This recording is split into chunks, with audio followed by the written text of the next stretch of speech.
Hi guys, manunukit kami ng santol. Ayun o. Ayun si Kuya Charlie, nanunukit ng santol.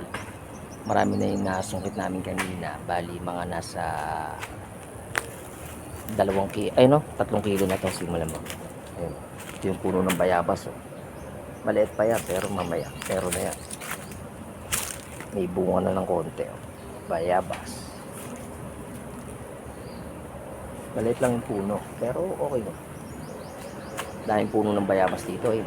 Bayabas, papaya. Si Charlie nanunungkit ng santol. Tag-santol ngayon guys, ayan ang dami. Tag-santol yan guys, ang dami ayun. Ayan. Kukunin natin yung nasungkit niya. Okay ba? Oh, isa lang? Ayaw masungkit.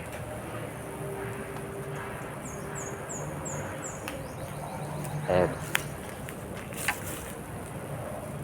Namimili siya ng medyo dilaw. May mga green pa kasi, kaya ganun. Pero may asim na to sa katamis ng konti. Pwede nyo ilagay ito sa sa sinigang na baboy, o kaya haluan nyo ng bagoong. Ayan.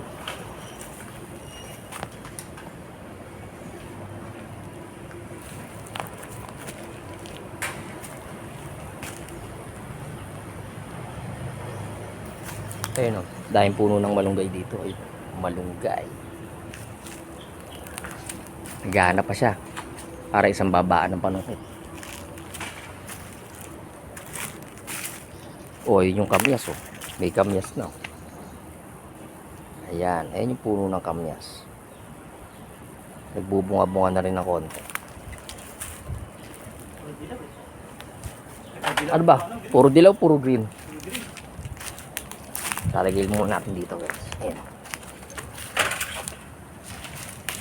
Ito na yung mga na-harvest na santol.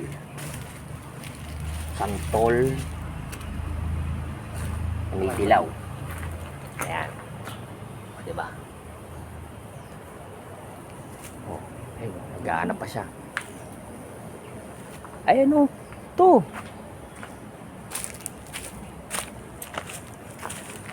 Ayan. Susubukan niya ulit. Kasi pag itong mag-harvest eh. O, diba? Ayan, dami. Basta may dilaw, kukunin na. Pang gin din daw yan, pang gin. Nagluto ka bagoong. O, diba? Ayun o. O, diba? O, sakto. O, na. Pabao na.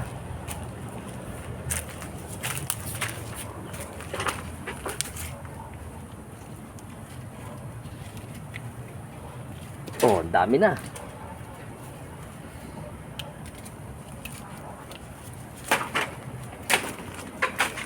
Tataas mo.